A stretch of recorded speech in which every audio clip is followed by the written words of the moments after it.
Welcome to American Baptist Women's Ministries Courageous Conversation on Financial Wellness.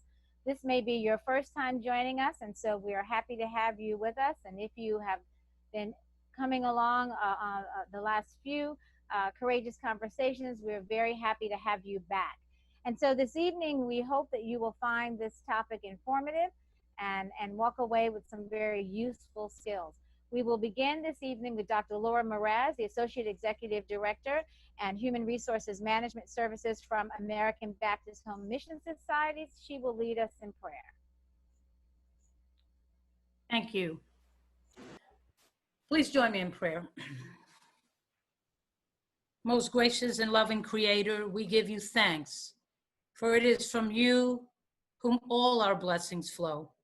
We give you thanks for the opportunity to serve you, to worship you, and to come together for tonight's gathering. God, we are mindful of the many ways in which you grace us each and every day, and we are thankful for the technology that allows us to gather today. We are thankful for the proactive leadership and wisdom of the American Baptist Women's Ministries team. We thank you for the way that you have given them the wisdom to invite us into this evening's conversation. We ask that you would continue to be in our midst and grant us the eyes to see and the ears to hear what you have for us today. We are mindful of the difficulties and the challenges that we face, particularly during this time in our nation and indeed in our world. And yet, even in the difficult times, we celebrate and give thanks for your omnipotence, your omniscience, and your constant presence with and around us. So we praise you on this evening. We give thanks to you. Come and pour onto each one of us what your servants have to share. We pray these things in the blessed and beloved name of our Lord, Jesus the Christ. Amen. Amen. Thank you so much, Dr. Miraz. Good evening. My name is Reverend LaThelma Yenn-Batah, and I serve as the Associate Executive Director for American Baptist Women's Ministries. American Baptist Women's Ministries. Next slide, please. American Baptist Women's Ministries is a Christ-centered ministry with a commitment to encourage and empower women and girls to serve God. AB Women's Ministries is deeply engaged in mission with women and girls in a number of critical issues: domestic violence, mission with women and girls, immigration, cross-cultural relationships, economic empowerment, sex trafficking, the United Nations Sustainable Development Goals, and addiction. I would like to cover some guidelines for your time with us tonight. You'll be muted during the conversation. However, during question and answer, you may use your raise hand icon or to be unmuted, or you can type your question into the question box in your control panel. If you see a question written that is close to your question or is your question, you can upvote to emphasize another person's question, and we will try to address that question first. Lastly, but certainly not least, please complete the survey provided at the end of the webinar so that we can continue providing you with relevant content during this season and beyond. So as you all know, we have come to discuss the sometimes uncomfortable topic of money, financial wellness, literacy, and education. Let's take a moment to answer these poll statements to get our mind in the money mood.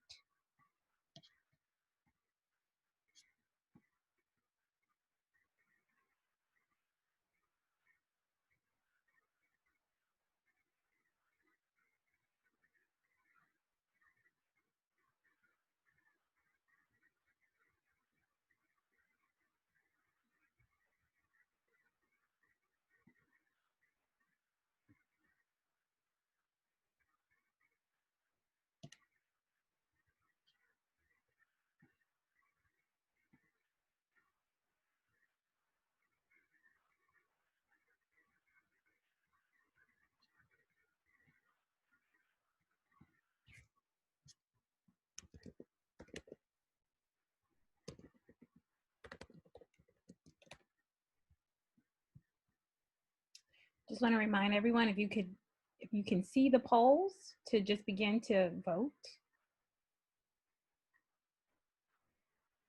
If you're unable to see the poll, just type in your chat box and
just gonna give you all a few more minutes and then we'll show the results of the polls.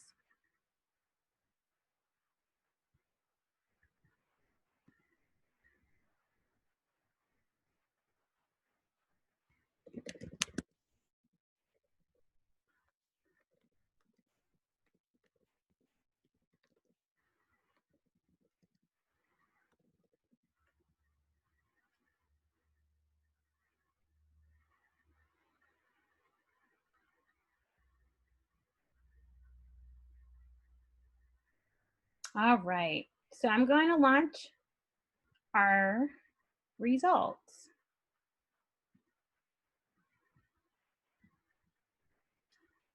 These questions were taken from the Simple Dollar website. I recognize some people were saying that they were some of the responses just wouldn't be their response. So they just chose to abstain from voting for those questions. I completely understand. I felt like that sometimes as well, but hopefully you can answer to the best of your ability. One question, number one, I only buy things if I can pay them off right away. Looks like we have some good money managers here. 64% said that's them. I will hide the fact, number two, I will hide the fact that I'm having money problems. Even if I can't afford it, I will spend money to keep up a good image. Again, 64% said, not me. Great. Number three, you're due for an upgrade on your phone. Your current one still works, but you had an eye on a newer version. What do you decide to do?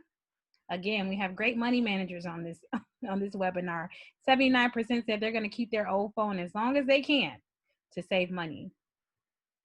All right, it's time for you to grocery shop. I hope you all were answering truthfully and not answering what the money managers want you to answer, because I had to tell myself that. I was like, answer truthfully. Okay, it's time to go grocery shopping. Do you? 57 of us said, write a carefully constructed grocery list and price compare different stores. Wow, you all are amazing. That is some serious work right there. Number 5, congratulations, you got a bonus at work. What do you do with the money? 71% of us said we'll pay off some debts. These college loans are building interest like crazy. All right, number 6, your 401k paperwork comes in the mail, asking you whether you want to increase your contributions or change allocations for next year.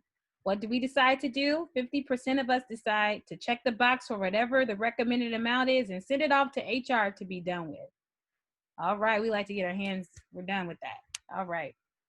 Number 7, your friend's birthday is coming up and you're low on cash. What do you decide to do? 71% of us said, we're going to take them out for coffee and a drink. It's the memory that counts, and we get to to spend some. All right, that's very wise. Number 8, this was a hard one for me. Your child is begging for a new toy he saw somewhere, or they saw somewhere, and they've been a really big help lately, but it's over $100. What do you do? 64% of us said we'll help our child count their money in their piggy bank and encourage them to save up the rest to buy for themselves. All right. Well, it looks like we have some financial experts over on our call this evening. So our work will be easy, Colin and Laura. We have a wonderful panel here to engage us tonight, not just because I'm included on this panel this evening. We really do have wonderful panelists with us this evening. I will just say everyone's name and current role, and if you'd like to learn more about our panelists, please feel free to visit our website at abwomensministries.org. We have Mr. Colin Nass. He's a senior manager of financial planning at the Ministries and Missionaries Benefit Board, also known as MMBB. Go ahead and wave your hand, Colin. Thanks for being here with us this evening. And we have Dr. Laura Miraz. She is a trainer from the Consumer Financial Protection Bureau, Your Money, Your Goals project, as well as the Associate Executive Director of Human Resources Management Services for the American Baptist Home Mission Societies. And we have myself, Reverend LaThelma Yenn-Batah. I also received training from the Consumer Financial Protection Bureau, Your Money, Your Goals, and I also serve as the Associate Executive Director at American Baptist Women's Ministries. Just want to give you a little bit of background of what Your Money, Your Goals is. It's a program administered by the Consumer Financial Protection Bureau. It is a set of financial empowerment materials for organizations that help people meet their financial goals by increasing their knowledge, skills, and resources. Dr. Miraz and myself, we attended this training in King of Prussia, and we will be sharing resources through the lens of Your Money, Your Goals. Without further ado, I will turn it over to Dr. Gina Jacobs-Strain to lead and moderate our discussion for this evening. Well, again, welcome panelists, welcome participants. We're very excited to have everyone here this evening, and we are believing that you're going to acquire some new skills and some new things to think about your money in ways that you plan. So the first question is, how do you define financial wellness? I'm going to begin with Colin and then ask you to move the question along to the panelists. Sure. Well, thank you very much for including MMBB tonight. And in terms of financial wellness, I think of financial wellness as a person's overall financial health and the absence of money-related stress. It's an important part of overall well-being along with physical and mental health. Financial wellness tends to be a very broad term, but it usually focuses on reducing stress and anxiety related to finances, along with developing good financial habits, things like living within your means, being financially prepared for emergencies, having access to the information and tools necessary to make good financial decisions, and having a plan for the future. So in a nutshell, that's what I think of when I hear financial wellness. Laura? Laura, you're muted. First, I want to unmute myself. First, I want to thank the leaders of American Baptist Women's Ministries, Dr. Gina and Reverend LaThelma and Miss Wendy. And thank you, Colin. That was a phenomenal definition. It really is about an overall financial health of an individual. As a non-financial expert, I focus on that holistic approach because the reality is that in the 21st century, we can't do anything without money. Well, we could do some things, but you get my point. So being healthy and whole means having a good handle on the finances as well. We often spend a lot of time and energy and money in taking care of our physical health or our emotional health and well-being, whether that's going to the doctor or going and buying that cup of coffee with that friend and chatting, and other things. We need to spend, we owe it to ourselves to spend that same amount on our individually on the finances. One of the things that was most exciting about the Your Money, Your Goals training that LaThelma and I participated, among others, is that it focuses on financial well-being through the lens of financial empowerment. Let me stop there and flip it over to LaThelma. Yes. So the definition that the CFCP, the Bureau, the Consumer Financial Protection Bureau, they gave a nice definition that I'd like to read. Financial wellness is a state of being reflecting a person's ability to meet current and ongoing financial obligations, feel secure in their financial future, and make choices that allow enjoyment of life. And I particularly love the last part of that definition, because financial wellness is about increasing our capacity for joy. And so I just wanted to add that in the mix.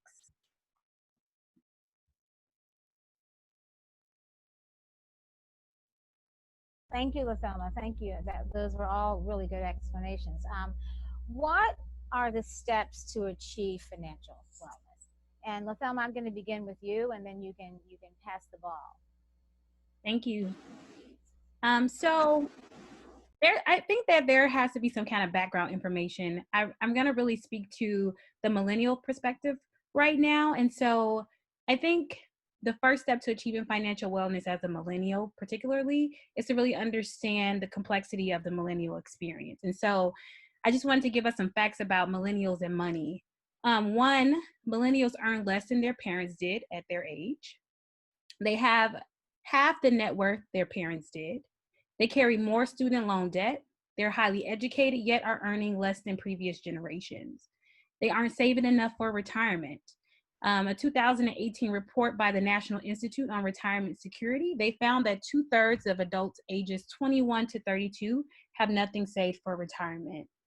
And even among those who had something saved, the overwhelming majority were far behind where they should be. So a full 95% of young adults are behind on their retirement savings based on how much they should have saved at their age. Many millennials don't have access to employer-sponsored retirement accounts. They are saving and often not investing. And so the number one step to achieve financial wellness is having financial means, especially when we're speaking about women, young adult women in particular. We have to talk about the pay inequity we experience in the United States. Women earning 81 cents for every dollar earned by men. The number gets worse when we break it down demographically, racially, ethnically. Black women are paid 61 cents to every dollar earned by white males. Latino women are making 54 cents for every dollar, and these numbers get worse if we have the intersection of ability. We cannot talk about financial wellness without addressing these inequities, because the assumption is that everyone has the same access to achieve their financial goals. Another thing I want to highlight when we talk about financial wellness for women is salary negotiation. If we are working, the first step to financial wellness is making sure we ask for what we need to live and to meet our financial goals. I also would like to say, getting an idea of your financial health. Your Money, Your Goals, they have an online questionnaire. You simply answer 10 questions to measure your current financial well-being, and you can take steps to improve on those particular areas. So I'll pass it on to Colin. Great, thank you. Yeah, in our practice, the most common issues that we deal with that lead to financial stress are things like not having an emergency fund, and then that leads to unplanned expenses ending up on a credit card or in some other form that are going to be very expensive to pay off, having too much debt, not having a budget, not having an overall plan with clear goals. And in many cases, this gets very complicated for couples where the financial goals may be different between the two spouses. So for our practice, for me, the 6 steps towards financial wellness are first developing an overall plan, maybe with the help with an advisor, but this normally starts with setting some clear goals. 2, setting up an emergency fund with 3 to 6 months worth of living expenses. It may be that your situation allows you to be at the lower end. It may be that because of your situation, you want to be at the higher end. And if we have time, we can go through what some of those factors might be. 3 would be creating a budget and understanding what debt you have. And the overarching goal there is to learn how to live within your means, because this is a core habit that will put you on the right path to wellness. And then also reviewing your credit score and your credit history. 4 is understanding the common risks that could derail you. So that heads into a discussion around insurance and best practices there. 5 would be saving for retirement and your other goals. And this is learning about investing. So we want to incorporate a couple of concepts here. One is pay yourself first. So don't pay all your other bills and live beyond your means and then find at the end of the month that you don't have anything to save or invest. Actually flip that around. And the good money habit there is pay yourself first and learn how to live on what's left over. And then last is measure your progress and adapt as needed. So, that usually involves setting up an annual review. So the idea is that you don't do this once and then you're done. It's an ongoing process. It's an iterative process. It becomes part of your financial DNA. So I'll stop with that. I'm sure there's a lot of other things that we can put into that, but let me pass it over to Laura. Laura, you can add to that if you want. Laura, your mic is not on. Oh, yes, I'm so sorry. Or we can, go ahead. Yes, thank you. I was so excited to share, but LaThelma and Colin gave a lot of really valuable information, including some staggering statistics with some real challenges and inequities, and that is true. And as true as all of that is, it does not need to stay that way. You individually have, or maybe you've heard it said, that an educated consumer is the best customer. So becoming an educated consumer can lead to financial wholeness. It can increase that joy. As an HR professional and a college professor, learning is key for me. So I often speak about empowerment, and specifically in this context, financial empowerment as a pathway to financial well-being and wholeness. The main focus of financial empowerment is to build skills that are needed to manage money and learn how to choose financial products and services that work for each one of us individually. And that's one of the things that I love about Your Money, Your Goals Toolkit. It's a powerful collection of 9 specific modules to cover things, some of the things that Colin just finished listing. The importance of setting goals. So there is a clear pathway. The importance and how to go about saving, how to track income.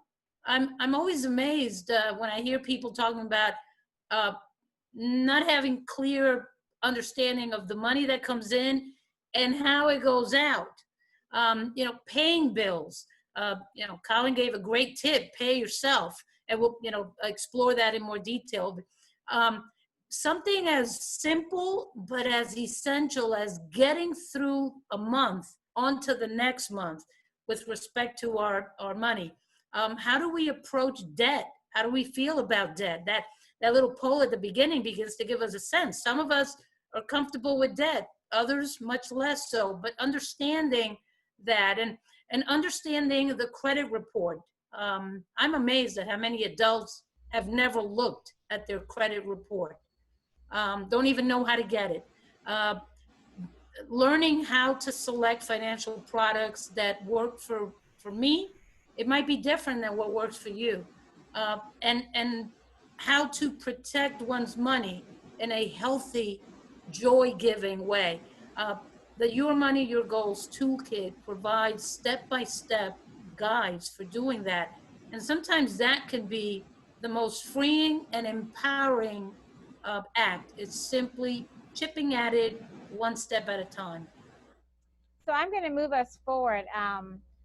Given right now where we stand in COVID-19 and some of the impact that has had for people, Colin, what would you say are some steps that participants should take to maintain financial health?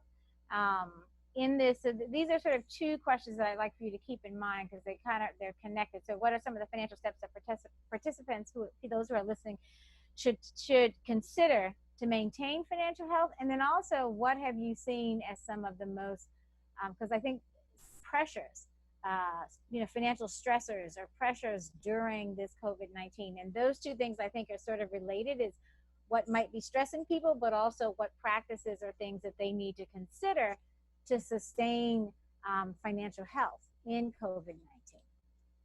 Sure. Yeah, so I mean, during times of stress like the coronavirus pandemic, it's easy to feel a lack of control and get overwhelmed by the news cycle. But there are things that everyone can do, including focus on what's in your control. For example, review your budget and your spending plan. Impulse buying has gone up for many. And, a lot of that is just, do you have a spending plan? If you don't, that's probably the reason why. Also, check your credit report and bank statements for any unusual charges. Take a look at your emergency fund and see if it's sufficient. If your emergency fund has gotten dangerously low, now may be the time to add to it and build that up. Another important to-do item is check with your employer and see what resources are available to you. Many employers have updated the benefits that are available to them, including counseling and emergency assistance. I think there's also some important don'ts. Things like don't make emotional decisions about your investments based on short-term factors. Try to maintain that long-term perspective. And this is particularly difficult given the 24-hour-a-day news cycle.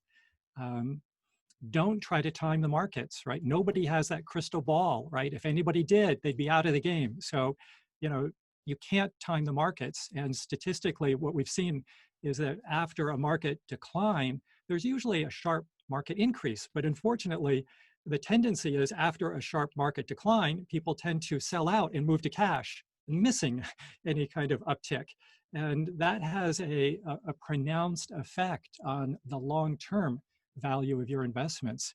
And then also, don't make decisions apart from your overall financial plan. If you had a financial plan in place that made sense, last year, it probably still makes sense this year.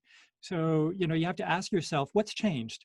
Have there been births, deaths, job losses? What's significant that has changed in my life, in my goals? Not what happened to the market, right? What happened in my life that would cause me to change my long-term plan? And if the answer is, well, nothing's changed, then maybe you don't need to sell everything and, take a drastic action like moving everything to cash. Do you want me to continue and talk about the financial pressures, or to stop there and let everybody respond to that first part? Colin, go ahead and say something about the pressures that you're seeing, and then we can move on. Yeah. So the financial pressures, I'm sure a lot of people are aware, but it's things like job loss and the related loss in benefits, medical expenses, not only as an individual, but also for our close family members. I think all of us are aware of people that have been impacted, not just us, but people in our network and our family that have been impacted by these events. Emergency funds have declined and credit card debt has gone up, and the two, move hand in hand. A greater sense of financial uncertainty and insecurity. And also, it's worth noting that COVID-19 is, it's unique in that it's both a health concern, but it's also a financial concern. And it magnifies the need for a long-term plan, where your plan really does act like a compass, and it helps keep you focused on where you want to be 5 years, 10 years, 15 years down the road. So I'll pause there, turn it over to LaThelma. Colleen did such a great job. I don't have much to add, except for just thinking about practically, for example, if you have children and are working, fortunate to still have employment, we know that daycares are closed, which means that you may be saving a big chunk of money. I was saying you can use those savings to boost your emergency fund, pay off some credit card debt, etc. And if you were able to receive a stimulus check, you can invest the check or pay off debt or use it to boost your emergency fund savings as well. So just thinking about practical ways that we can maintain and secure financial wellness. Laura, I would love to hear your thoughts. Thank you. And yes, I agree. I think Colin and LaThelma have hit on a lot of the pressures and some of the things to do. I want to focus on two things. One is a reminder or an encouragement that if you are employed, check with your employer to see if they have an employee assistance program or any other resources, like the kind of tips that Colin was offering. I can't underestimate the importance of that. And sometimes we just don't know it exists. But one of the things, in addition to what's already been said with respect to steps to take, is that there are some realities that we face. There also might be an opportunity to reflect inwardly, to try to understand how we feel about money, how we approach money, our values, cultural background and experience, our family upbringing play an important part in how we handle money. What does money really mean to you? What is your first memory of money? What's the most difficult thing about money for you or for your family? We make money choices each and every day, and how we make those choices is as important about as well as using the actual money. The questions like how your family handled finances and what you observed money did or did not, how it impacted your family. What do your friends, neighbors, church folk think about money, and how do those perspectives influence you? One of the questions was, do we kind of try to hide that we may be having money challenges? So in addition to learning techniques and addressing the financial well-being, it may be helpful to do a little bit of inward reflection on our thoughts and perspectives and values about money. So Laura, I'm going to stay with you because I think that those are great points to think about what motivates us or what our perspective is about how we form our ideas. That certainly impacts our choices. So what advice can you offer youth and young adults so that they can prepare now for a healthy financial future? It may sound a little bit redundant, but I'm going to say it anyway. We need to set goals. We set goals for education, for our career, family planning. We need to set goals on how we approach money. Build a budget. Having an understanding of how money moves is critical. And save, whether it's saving for that rainy day fund or creating a little rainy day fund, saving toward retirement. Retirement can feel very, very far away for youth and young adults. But you can look this up, and for those of you who are finance majors, you understand the power of dollar cost averaging. So $10 today over the course of 20, 30 years is huge. So it's important to identify what matters most to you and make a commitment. Make a commitment to make positive life choices and changes. The toolkit of Your Money, Your Goals is a great place to start. The first step is to make those goals. And then you move on to saving and budget. Getting a handle of how money moves in our individual lives. And the value of those goals is that you can also take pride in the small or large milestones. You can't underestimate how celebrating and recognizing a change is to you. Even something that feels small is valuable because it's a change. Finding extra money, if you manage to find an extra $10 a month, recognize that. Maybe you ate in more than out. You used coupons. You found a membership that you no longer needed. Whatever it is, when you make those difficult decisions to get from one month to the next, and you see your savings or your progress toward a goal, moving, celebrate that. Change is difficult, but we can do it one step at a time. Do you want me to invite perhaps LaThelma to respond?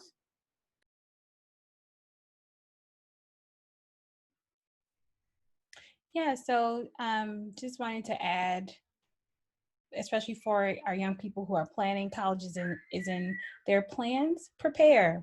There's ways that you can prepare. We know that student loans are a huge burden for students once they enter into the workforce. So now is the time to look for scholarships, to find ways to fund your education without a lot of debt accumulation. So that's the only thing I would add. Colin, do you have anything to add to this question? Yeah, I think in part it depends really, where the person is on their learning curve and their age. But, in general, for someone who's in middle school or high school or even early college, I'd go back to developing those good financial habits. And one of them is becoming a lifelong learner. Along with that, we want to set goals, like Laura had mentioned. We want to live within our means. And then set some, commitments. Make a commitment to become financially literate. This is a life skill that for many of us, it wasn't taught in school, but it's something that we need our entire lives. And, just making a commitment to read, 10, 15 minutes a week. And you can do it easily by setting up one of the news aggregator feeds like Feedly or Flipboard or Aggregator, and just, dial in once or twice a week and just spend, that 15 minutes looking at a couple of topics, find things that are interesting. But once you acquire this habit, what happens is you find yourself very quickly becoming financially literate, and then seeking out those sources of information that you're going to need. Also, subscribing to a general personal financial planning periodical like Kiplinger's is a great way to start developing those good habits, and then being able to differentiate between, things that maybe aren't appropriate for you and things that really you need and you need to set up early.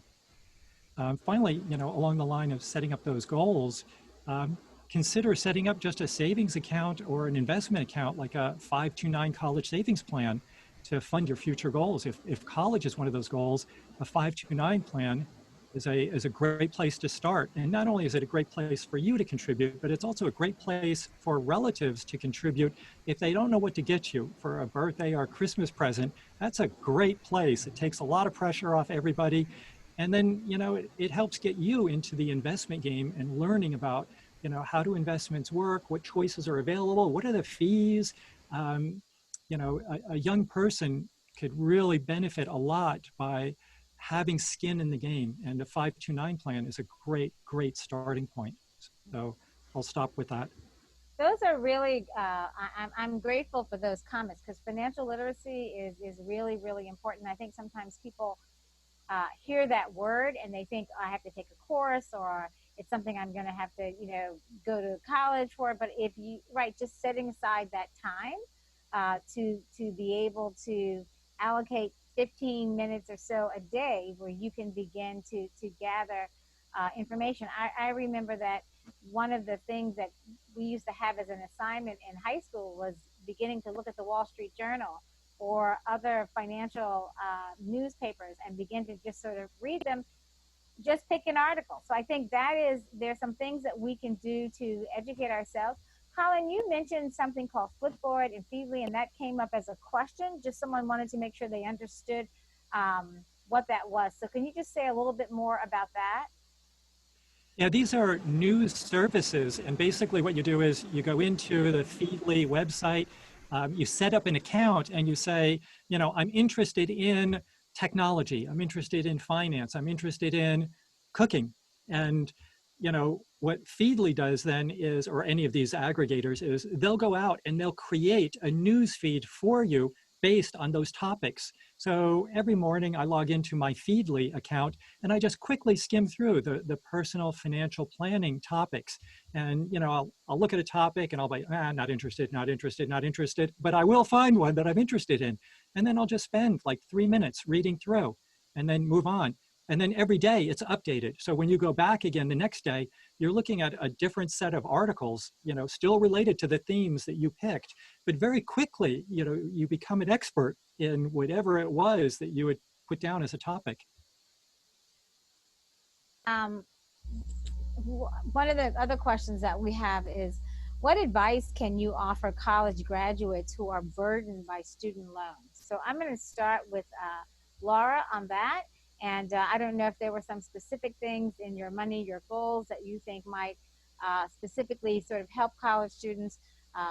LaThelma shared some facts with us in the beginning about how millennials are carrying more debt and earning less. So we know that certainly that is a stressor. So what's your advice, Laura? And then you can pass it to someone else. What advice can you offer college graduates who are burdened by student loans? And then I want our participants to know, in just a couple of minutes, we're going to open up Q&A. So if you want to begin to think about questions that you want to raise, if you haven't put them in the chat, you are welcome to put them in the Q&A. So Laura, advice for college graduates who are burdened by student loans. So thank you, Gina. One of the things that I will speak from what I know, there's a little booklet that I'm holding in my hand. It's called Managing Debt Getting in Your Way, Get a Handle on It. And it's got this image of an octopus, because whether it's a student loan or some other large loan, getting a handle on debt is huge. And this is a toolkit. It's part of the toolkit with Your Money, Your Goals. And I should also mention that the Your Money, Your Goals toolkit is available at no cost. It's free, as are these little books. And they actually are just workbooks. And there are a lot of very practical tips on managing debt. I would say that the best advice is what I've said earlier, is this is huge. It's complex. It can be overwhelming. And the best thing to do is to take it one step at a time, to make the commitment, to make a positive life choice and a change, and work systematically. If you have access to a financial professional that can help you through it, wonderful. If you don't have access to that, work through these free resources of Your Money, Your Goals. They were written with non-financial professionals in mind, with average, everyday people. Well, none of us are average, we're wonderful, but you know what I mean, with just regular people in mind. And the key, as with anything in life, is to make a commitment, to make a change, and you can do it. It might take a while. That's why celebrating those milestones is important. That's probably the best advice, is get a handle on it and start making the change that is needed to move forward. LaThelma, can I invite you to have some practical comments as well for our college grads? And congratulations. Having a college loan means you graduated from college. Thanks, Laura. Here, I think there are some practical tips that Your Money, Your Goals highlights. One is to figure out if you have a federal or private student loan. So being educated about what kind of loan you have. Identify your loan repayment status. For example, if your payments are on time, if you're late on payments, or if you're in default. It's really important for you to know. Review the repayment options and select one that's best for you. I've learned through my own experience as well that you can contact your loan servicer, go through the repayment options. They are there to help you, and they want to help. And apply for that repayment option. I think some loan carriers, they just don't know their options. And so they default on their loans because they avoid the conversation with their loan providers, their loan servicers. So it's really important not to avoid your loan servicer. Get in touch with them and talk to them about your issues. Take advantage of the loan forbearance that was given due to COVID-19. You can pay down your principal and pay less over time. This is an opportunity to get rid of other debt so that you can have more resources to pay down your student loans. So just do not default. That's my number one thing. Try your best to work with your loan servicer not to default. Colin, do you have anything to add in this section? Yeah, I mean, just a couple of thoughts here. As a starting point, you want to make sure you understand your loans. What type are they? What interest rates are you paying? Who's the servicer? And are you current on your repayments? From there, you want to talk to the loan servicer. So as LaThelma suggested, because there may be options that you're not aware of. If you need short-term relief, talking to the loan servicer should be absolutely your first port of call. You may have choices around deferment, you may have choices around income-based repayment, but the only way to know for sure is by talking to your loan servicer and making sure that you're talking about your loans and not a loan in general, because there are very different choices that are available to different types of loans. I'd also point out that there were provisions in the CARES Act and the SECURE Act that might be helpful. Federally held student loans have automatically suspended payments of principal and interest through September 30th. However, if it's not a federally held loan, then there is no automatic suspension. So again, you've got to know what you've got. You've got to know what you owe. Also, private lenders have different, a palette of options available. And, there may be options for unemployment. There may be options for economic hardship, but the only way to know for sure is to have that conversation. It may be worthwhile to look at consolidation versus refinancing, right? These are very different animals. And, it would be worthwhile figuring out, are you in the camp that would benefit from consolidation or refinancing? So just briefly, right, consolidating federal loans means you take a whole bunch of loans, turn them into one new loan that has an average rate of interest. So you haven't changed the amount of interest you're paying. You've just simplified your life. Instead of 6 loans, you have 1. So that's all you're getting out of it. But you're preserving the options that are available to a federal loan. So income-based options or public service loan forgiveness, those are still available if you have federal loans. Refinancing, the term that's also used mistakenly interchangeably, is very different. Usually you're going to a private lender, they're taking all of your loans, they're consolidating, yes, but they're turning it into a new private loan, which may have a lower interest rate. It may make sense for you to do that, but just be aware that you no longer have federal loans. You now have a private loan. So no income-based solutions, no public service debt forgiveness. So, understanding consolidation versus refinancing is critical. There's big choices there, and they're irrevocable choices. From there, you may want to consider, the deferment. On subsidized federal loans, it means that your interest is not added to the loan. It's not capitalized. So that's a benefit of having those federal loans. For private loans, there's no such animal. So you may be looking at forbearance, which always capitalizes the interest. So forbearance means that you're not paying interest, but it's just being added onto the loan. It's just waiting for you down the road. So again, understanding deferment versus forbearance. And then finally, there are some employer options and some new options from the 529 accounts that might be of interest to you. For example, employers, if they're so inclined, can now pay up to $5,250 toward an employee's student loans, and that will not be considered in 2020 as a taxable benefit. So that might be a benefit worth checking, to see if your employer has something like that. And then under the SECURE Act, there's a lifetime limit of $10,000 now that can be taken out of a 529 plan to repay qualified student loans without tax penalty and without the normal income taxes. But that's dependent on the states adopting that. So it's state by state. You'll have to check to see, has your state adopted that provision? It was allowed at the federal level. Now the states need to adopt it. But again, talking to your 529 plan to find out if that's available in your state would be a good, initial call to find out if that's even available to you. We have a couple of questions that have come in, and I'm going to start this one. A person asked, how can I pay my mortgage off quicker? It is a second mortgage, no equity. I'm in my 60s, and I have about 25 years left on this second mortgage. It is the person's only debt, and the person has not been able to has not been able to have an opportunity. It seems that no one will let them refinance. So, and the amount outstanding is over $100,000. So how does one go about paying off a mortgage quicker?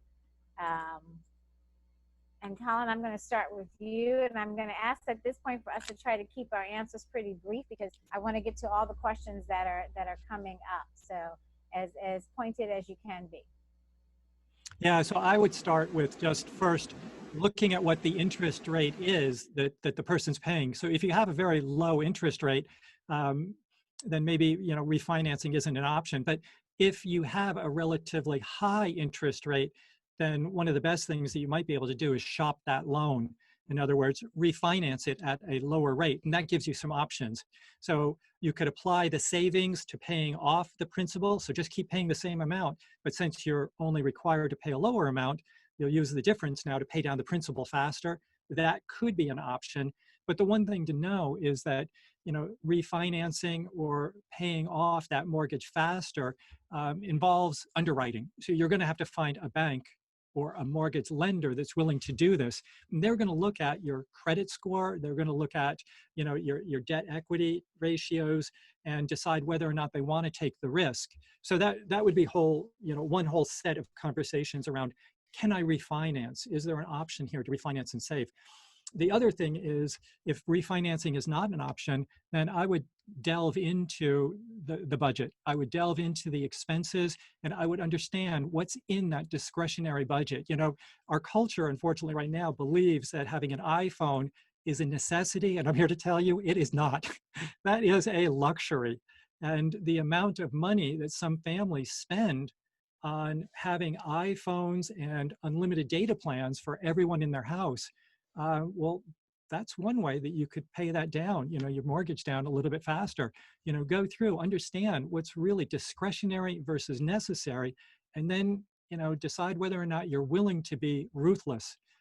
Netflix, to me, is another area that, it's there, people subscribe, and, is it a necessity? I would argue, well, no, it's not. And, but maybe that's just me.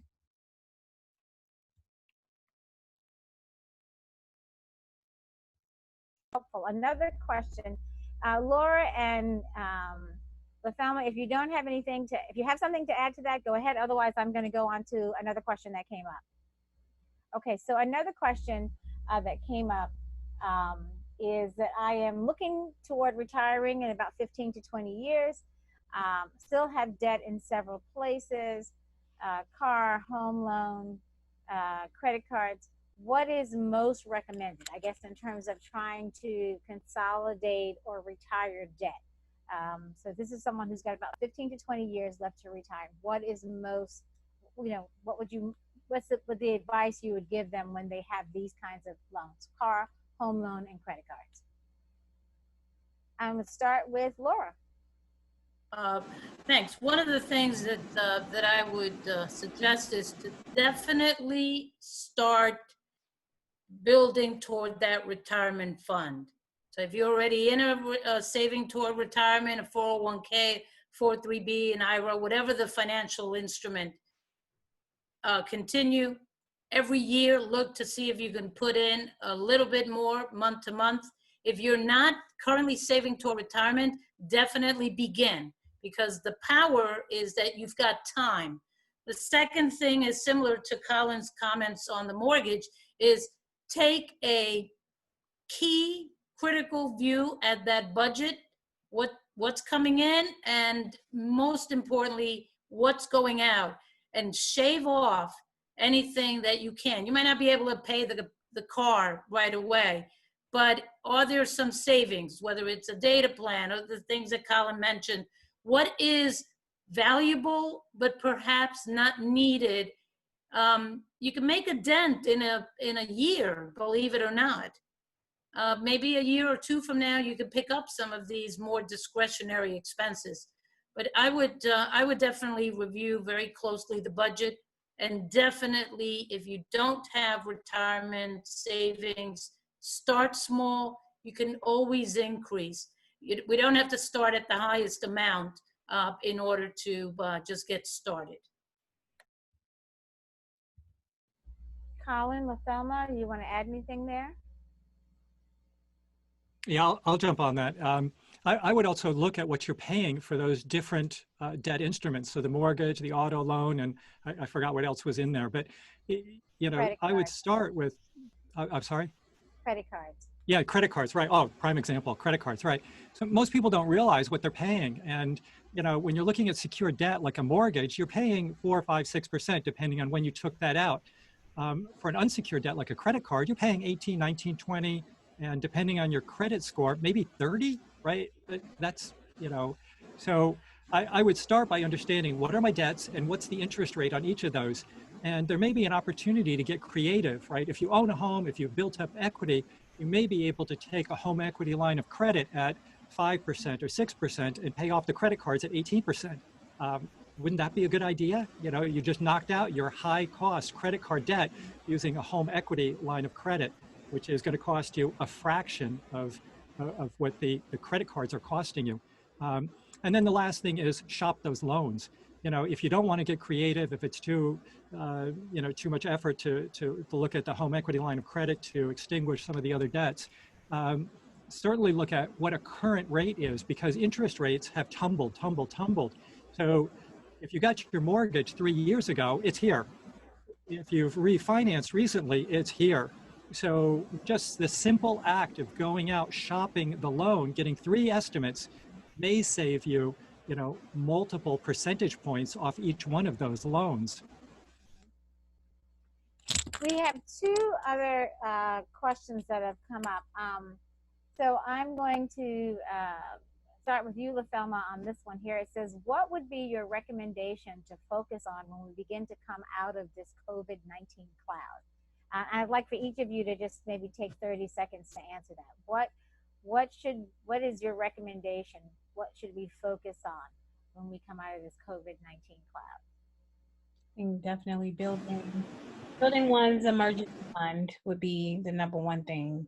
Making sure you have that cushion. Colin, can take the next. Yeah, so the emergency fund would be key, but also just getting your arms around where are you financially. So looking at a balance sheet, you know, what are my assets? What are my liabilities? And, you know, the emergency fund is going to be on there as an asset. Your debts are going to be liabilities, but just getting organized and making sure you understand where you are financially. If you don't know where you are, it's really difficult to set a course towards anything. Laura? Final thing that I would add to that is now is a great time to start putting together that knowing where you are. The one thing that I would also say is let's not come out of COVID-19, whatever that looks like, with full fury. Let's maintain a reasonable, perhaps conservative spending pattern. All the good things that we're putting in place now for saving and budgeting, let's continue, because that will become even more important coming out into a full-blown explosion of expenses. We don't want to do that. So everything that we've learned about financial well-being, we want to carry that and even get healthier in the post-COVID world, whatever that looks like. Our final 2 questions. What is the credit score? Colin, do you want to take that? I'm sorry, what was the question? What is the best and most reputable place to get a credit score? Yeah, right now the credit score is like available in so many different places. There are a number of good websites that you can go to. You know, the one that I usually gravitate towards is Credit Karma. It's easy, it's simple, and it gives you a quick answer to what your credit score is. But also, you know, your banks are probably offering it now. Your credit cards are offering it. I know when I log on to my American Express account, it asks me if I want to see my credit score. Apparently my credit score is everywhere. But Credit Karma, and it's spelled KREDIT KARMA. You know, that's a pretty common one. The caveat with all these is that you'll have to set up an account. You'll have to provide your social security number. But if you're willing to do that, you'll get your credit score, and then you can monitor it. Want to add something to that, Laura or LaThelma? The one thing I would add, I love Credit Karma. The thing is that You should know, and you may know that every consumer is able to request a free copy of their credit report on an annual basis. You can go to annualcreditreport.com and you fill out some information and you get access to free credit reports from the 3 major credit report agencies. There's always an opportunity to try to sell you a product. You do not need to purchase that, but you can simply go to annualcreditreport.com and each year look through that. It's a wonderful way to stay on top of your credit. It's also a great way to see if there's been some identity theft or any other challenges. So I would definitely encourage you.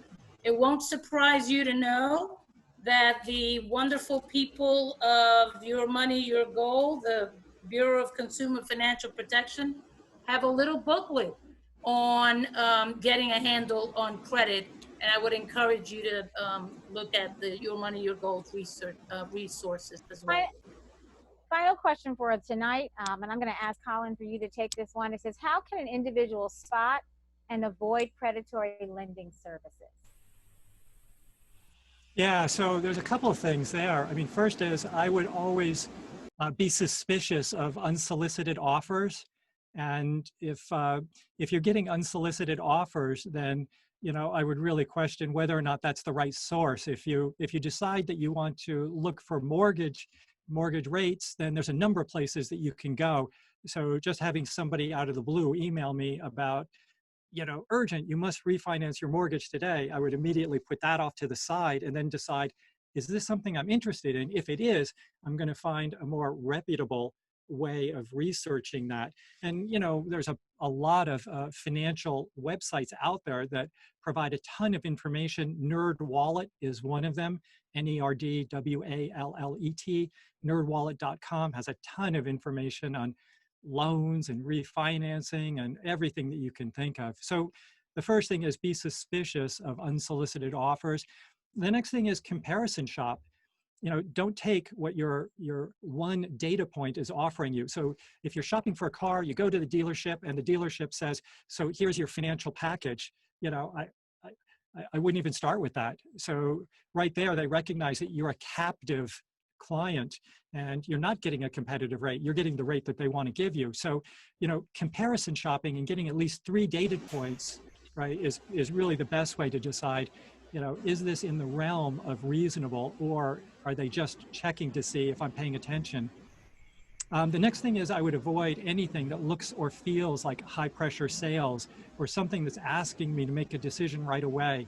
A reputable financial institution isn't going to do that. And, if you're feeling pressure, I would say that's a red flag and just immediately back away from it. The last 2 things are do your homework first. Understand if you're in the market for something, understand what that thing is. What are the options that are available? And again, do some homework online before you go and talk to anybody. Because once you're sitting in front of a person that's trying to sell you something, it becomes very difficult. I mean, these people spend their whole day learning how to overcome objections and get you to sign on a piece of paper.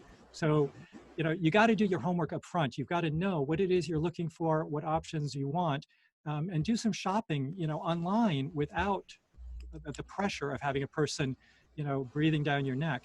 The last thing is understand who you're dealing with. And, what's the old joke that if your carpenter only knows how to use a hammer, then everything looks like a nail? Well, it's the same concept here. If you're talking to somebody who gets compensated by assets under management, then the solution they're going to offer you is sell everything, move it to me so I can manage your money. And then implicit in that is they collect assets under management fees. If you're dealing with somebody who gets paid on a commission for individual products, well, their solution is going to be, here, let me sell you this product because it's got commissions on it that I'm going to earn.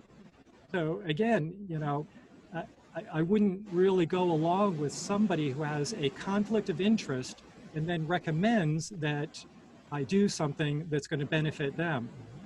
And, I think understanding who it is you're dealing with, what motivates them, what are the conflicts of interest, is really a great litmus test. If I'm dealing with somebody who does product sales and earns commission, and they recommend that I work with somebody who really isn't compensated at all, or is just providing a service for me, that goes a long way, because right away I recognize that I'm not being pulled into that conflict of interest. They're actually giving me good advice. So understanding who you're dealing with and how they're compensated is critical. I want to thank our panelists for tonight, because I think Colin, Laura, LaThelma, you gave us a lot of really, really valuable information. I want to encourage those of you who may have heard some of these concepts and some of these ideas for the very first time to go to abwomensministries.org and listen to the webinar again. Sometimes when you are hearing information for the first time, you can't take it all in, so I encourage you to go and listen again. Also, there'll be more information, some summary information posted early next week about some of the key information that was shared this evening. There was some information given tonight about a source that is free that you can get your annual credit score. And so I said that was a question that popped up. So we'll make that information available also on our website. Again, I want to thank Collins, and I want to thank Laura, and thank you, LaThelma, for sharing tonight a lot of great tips and information that I think will be very useful for our panelists. All of our webinars are on our website, so not only this one, but any webinar that we have shared either through Avenues of Wholeness as well as the Courageous Conversation, you will find on our webinar. So again, I thank you. I hope that we will see all of you join us on June 11th as we will celebrate 69 years of American Baptist Women's Ministries. And so we are going to have a little birthday party. Our speaker is Reverend Zena Jacques. Our special music is Jennifer Shore and Hornret Washington. Our spoken word will be Minister Barbara Flowville. And it is going to be just a wonderful, wonderful celebration. So we hope that each of you will come, tell your friends, bring your neighbors. It's going to be a wonderful virtual celebration. And again, we thank all of you for participating tonight. Know that all of these webinars are on our website, abwomensministries.org. And if this evening has blessed you, you know that this is a ministry that comes forward, these webinars come forward without there being a cost for them. So if this has blessed you, and if you have attended the other webinars, we ask that you consider sharing a gift with national support. You can give at www.abwomensministries.org/give. It's on the screen. You can see it now. abwomensministries.org/give. If you are been blessed by these webinars and certainly hope that they will continue, we will have a new series in the fall that will focus on addiction. And so I want you to keep that in mind as well. Know that we continue to look for ways for us to be responsive to the needs in our community, and certainly to respond to needs that come about from COVID-19. And so our Reset and Reimagine campaign is just that. It's to support new and existing programs and services that build community, support women and children in our churches and communities across the nation. We know that there will be, when we look at women and children that may be impacted by COVID-19, we know that there's so many essential services that are no longer available. And certainly ABWM wants to be in a position to support women and children. So our Reset and Reimagine is a campaign that is seeking to address issues and concerns and support services for women and children. And so as they reset and reimagine life post-COVID-19. So please consider supporting us either through Reset and Reimagine or through our national support. Again, we thank you for being here, and I will close us out now with our benediction.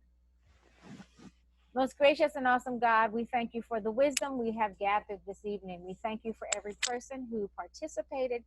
We are grateful, and Lord, we ask that this will continue to bless them as they ponder over the information that they were given tonight. Lord, we also want to remember all of our healthcare workers, our first responders, people who are still recovering from COVID-19, Lord, and those who are mourning the losses of family and friends and income and jobs. Lord, we ask that you be with them in a special way. And so, Lord, we remember you this evening, knowing, Lord, that we can take all our burdens and our cares to you. And so the one who is able to keep us from falling, the one who brings light into darkness, the one who turns our challenges into victories. We thank you. Go in peace, and may God continue to bless you and be with you.